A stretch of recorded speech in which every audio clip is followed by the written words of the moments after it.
الحمدللہ والصلاة والسلام علی رسول اللہ۔ ہمت باندھنے کے لیے متعدد قرائے کرام کے پیچھے قیام کی نیت سے ایک سے زائد مساجد میں اعتکاف کا کیا حکم ہے؟ سوال کیا گیا ہے رمضان کے آخری عشرے میں ایک سے زائد مساجد میں اعتکاف کرنے کا کیا حکم ہے؟ مثلاً 2 راتیں ایک مسجد، پھر 2 راتیں کسی اور مسجد میں، تاکہ مسجد اور امام تبدیل ہونے سے نیا جوش اور ولولہ پیدا ہو۔ الجواب بعون اللہ سبحانہ وتعالی۔ اول، ایک سے زائد مسجد میں اعتکاف کا حکم۔ ایک مسجد میں 2 راتیں، پھر دوسری مسجد میں 2 راتیں اعتکاف کرتے ہوئے عشرہ پورا کرنا جائز ہے، کیونکہ صرف ایک رات کا اعتکاف بھی صحیح ہے، بلکہ بعض اہل علم کے ہاں تو ایک گھڑی اور لمحہ کے لیے بھی اعتکاف درست ہوتا ہے۔ امام نووی رحمہ اللہ المجموع جلد نمبر 6 صفحہ نمبر 514 میں کہتے ہیں، کم از کم اعتکاف کے بارے میں صحیح ترین موقف جسے جمہور اہل علم نے 2 ٹوک بیان کیا ہے کہ اس میں مسجد کے اندر ٹھہرنا شرط ہے، اور تھوڑی یا زیادہ مدت کے لیے اعتکاف کیا جا سکتا ہے، چاہے ایک گھڑی یا لمحہ ہی کیوں نہ ہو۔ اختصار کے ساتھ اقتباس مکمل ہوا۔ تاہم اعتکاف کے لیے ایک مسجد سے دوسری مسجد میں منتقل ہونے والا شخص احادیث میں وارد مسنون اعتکاف سے محروم ہو جائے گا، کیونکہ نبی علیہ السلام کا اعتکاف کے متعلق طریقہ یہ تھا کہ آپ پورا عشرہ بغیر کسی انقطاع کے اعتکاف بیٹھتے تھے۔ پھر رسول اللہ صلی اللہ علیہ وآلہ وسلم دوران اعتکاف مسجد میں ہی وقت گزارتے تھے، کسی انتہائی مجبوری کے بغیر بالکل بھی باہر نہیں جاتے تھے، حتیٰ کہ سیدہ عائشہ رضی اللہ عنہا کہتی ہیں کہ رسول اللہ صلی اللہ علیہ وآلہ وسلم دوران اعتکاف مسجد میں ہوتے ہوئے میری طرف حجرے میں اپنا سر کر دیتے تو میں آپ کے بال بنا دیتی، اور آپ ضرورت پڑنے پر ہی گھر داخل ہوتے تھے۔ اس حدیث کو امام بخاری حدیث نمبر 2029 اور امام مسلم حدیث نمبر 297 نے روایت کیا ہے۔ چنانچہ اگر کوئی شخص ایک رات اس مسجد میں تو دوسری رات دوسری مسجد میں اعتکاف کرتا ہے تو وہ نبی علیہ السلام کے اس طریقے سے بہت دور ہو جائے گا۔ دوم، معتکف کا مسجد سے نکلنا اور باہر جانے کی شرط لگانا۔ اعتکاف کے متعلق نبی علیہ السلام کا طریقہ یہ تھا کہ آپ آخری عشرہ مکمل اور تسلسل کے ساتھ اعتکاف بیٹھتے تھے، لہٰذا اگر کوئی شخص سنت پر عمل کرنا چاہے تو ایک ہی مسجد میں پورا عشرہ اعتکاف بیٹھے۔ تاہم معتکف اعتکاف بیٹھتے ہوئے جوش اور جذبہ پیدا کرنے کی غرض سے یہ شرط لگا سکتا ہے کہ وہ تراویح کے لیے دوسری مسجد میں جائے گا، اگرچہ افضل یہی ہے کہ انسان اپنی مسجد میں ہی رہے، کیونکہ اعتکاف قرب الہی کی تلاش میں مسجد کے اندر ٹھہرنے کا نام ہے۔ جیسے کہ زاد المستقنع میں ہے کہ معتکف آدمی مسجد سے باہر کسی انتہائی مجبوری کی وجہ سے ہی نکل سکتا ہے، تاہم بیمار کی عیادت نہ کرے اور نہ ہی جنازے میں حاضر ہو، الا یہ کہ حاضر ہونے کی شرط لگا لے۔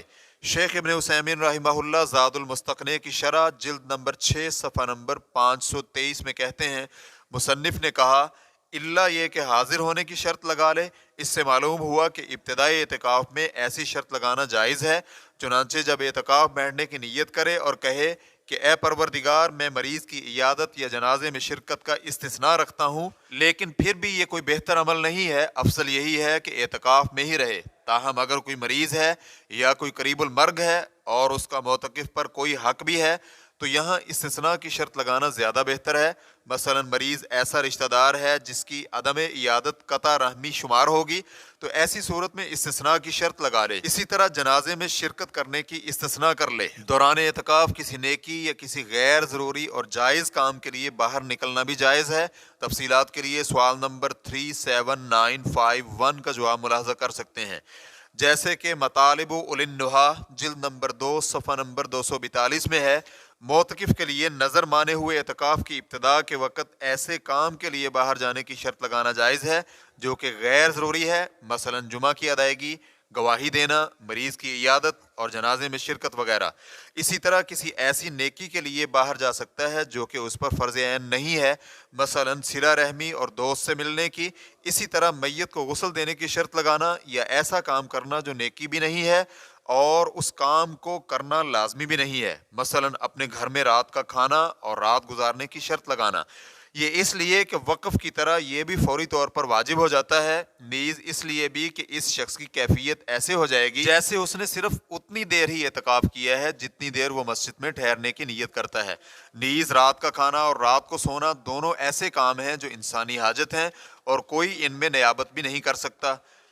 خلاصہ کلام یہ ہوا کہ ایک سے زائد مسجد میں اعتکاف بیٹھنا جائز ہے، تاہم بہتر یہی ہے کہ ایک ہی مسجد میں اعتکاف کیا جائے۔ البتہ اعتکاف کے آغاز میں ہی مسجد سے جانے کی شرط لگا لی جائے تو مسجد سے باہر جانا بھی جائز ہے۔ یہاں قابل توجہ بات یہ ہے کہ اگر ایک مسجد سے دوسری مسجد میں ایک دو راتیں اعتکاف کے لیے جاتا ہے تو وہ سنت سے ثابت شدہ پورے عشرے کے اعتکاف سے محروم ہو جائے گا۔ پہلی مسجد سے نکلتے ہی اس کا اعتکاف منقطع ہو جائے گا اور دوسری مسجد میں اعتکاف اسی وقت شروع ہوگا جب مسجد میں عملی طور پر داخل ہوگا، اور آنے جانے کے دوران کا وقت اعتکاف سے خالی رہے گا۔ چنانچہ انسان دیکھ لے کہ جوش پیدا کرتے کرتے اس کا اجر ہی کم نہ ہو جائے اور سنت پر بھی عمل نہ ہو سکے۔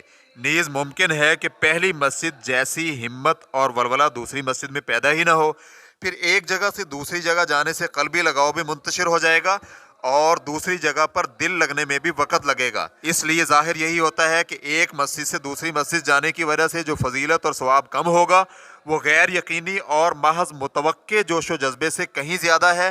تو یہ اس وقت ہے جب جوش و جذبہ پیدا ہو جائے، لیکن اگر پیدا ہی نہ ہو تو پھر نقصان اور زیادہ ہو جائے گا۔ یہاں پر یہ اقدام مناسب ہوگا کہ جس مسجد میں سب سے زیادہ اس کا دل لگے وہیں پر اعتکاف کرے، اور اگر دل مانے تو آئندہ سال کسی اور مسجد میں اعتکاف بیٹھ جائے۔ واللہ تعالی اعلم۔ اسلام کیو اے ریکارڈنگز، مؤسسۃ الشیخ محمد صالح المنجد، المملکۃ العربیۃ السعودیہ، فتویٰ نمبر 314071۔ والسلام علیکم ورحمۃ اللہ وبرکاتہ۔